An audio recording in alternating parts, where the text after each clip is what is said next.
Silicon valley کی semi conductors بنانے والی کمپنی کیویم کے اوریجنل کیمپس میں داخل ہوں تو دیوار پر لگے 30 پیٹنٹس پر راغب حسین کا نام ہے. ان کے پہلے پیٹنٹ کی مالیت $100 ملین تھی اور آج ان کی کمپنی کی قیمت $6 ارب ہے. Seeking knowledge is always my dream and that always have driven me. ابھی بھی میں یہ سمجھتا ہوں کہ بہت ساری ایسی چیزیں ہیں جو کہ میں نہیں جانتا. اسی جذبے اور سخت محنت کی بنیادوں پر کراچی کے متوسط خاندان کے راغب حسین کی آج کی کامیابی کی عمارت کھڑی ہے. کراچی کی این ای ٹی یونیورسٹی سے بیچلرز کے فوراً بعد راغب کو امریکہ میں تعلیم کے لیے اسکالرشپ ملا. تاہم ناکافی مالی وسائل کے باعث وہ اس سے فائدہ نہ اٹھا سکے. اس کے بعد انہیں امریکہ میں نوکری کا موقع ملا. ملازمت کے ساتھ سین ہوزے یونیورسٹی میں ماسٹرز کی پڑھائی کے دوران انہوں نے مختلف اسٹارٹ اپس یعنی نئے آئیڈیاز کی بنیاد پر شروع ہونے والے بزنسز کے ساتھ کام کیا اور سیکھا. تبھی انہیں اپنی کمپنی شروع کرنے کا خیال آیا. 16-18 گھنٹے کام کرنے کی آپ کو عادت ہو یور ورکہولک تو آپ اس سے بہتر ہے کہ اپنے ہی کام کریں بجائے اس کے کہ کسی اور کے لیے کام کریں. جان گمنڈر کی راغب سے ملاقات 15 برس پہلے ہوئی. اس وقت راغب نے کیویم کے نام سے اپنی سٹارٹ اپ کمپنی شروع ہی کی تھی. آپ کو ایسے شخص کا ملنا مشکل ہے جو بزنس اور مارکیٹس کی سمجھ رکھنے کے ساتھ ساتھ اس ٹیکنالوجی کے لیے صحیح کوڈ لکھنے تک کی گہری سمجھ بوجھ رکھتا ہو.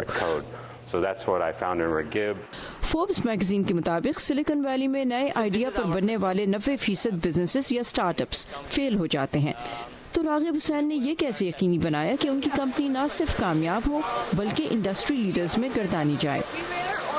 ہمیشہ ہم نے کسٹمر کے ساتھ مل کے کام کیا ہے, ان کی پرابلم کو سمجھا ہے, ان کے پرابلم کو سالو کیا ہے اور ان سلوشن جو ہم لے کے آئے ان کے لیے اتنا ویلیوبل تھا کہ وہ اس کو یوز کرنے میں بڑے خوش تھے. جس وقت کیویم کا سالانہ ریونیو $4 کروڑ تھا, راغب اور ان کی ٹیم کمپنی کو اسٹاک مارکیٹ لے گئے جس کی وجہ سے کمپنی کا ریونیو $1 ارب تک بڑھ گیا اور حال ہی میں $6 ارب کے عوض کیویم مارول ٹیکنالوجیز گروپ کا حصہ بن گئی. ویری کمپلیمنٹری مرجر ہے یہ اور جو combined company will become much more powerful infrastructure company. وقت کو دنیا کی سب سے قیمتی چیز ماننے والے راغب حسین اپنا بہت سا وقت اور وسائل کوشش فاؤنڈیشن کے ذریعے فلاحی تعلیمی سرگرمیوں میں لگاتے ہیں, جس کی ایک مثال این ای ڈی یونیورسٹی کا research centre for artificial intelligence ہے.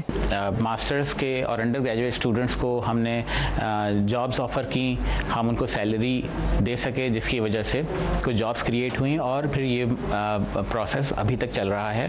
راغب حسین کی $1 کروڑ کی فنڈنگ سے شروع ہونے والے اس ریسرچ سینٹر کا مقصد پاکستانی انجینئرز اور طلباء کو اعلیٰ معیار کی ریسرچ کے مواقع فراہم کرنے کے ساتھ پاکستان کے مسائل کو پاکستان میں ہی حل کرنا ہے. Saba Shah Khan, voice of America, Silicon Valley, California.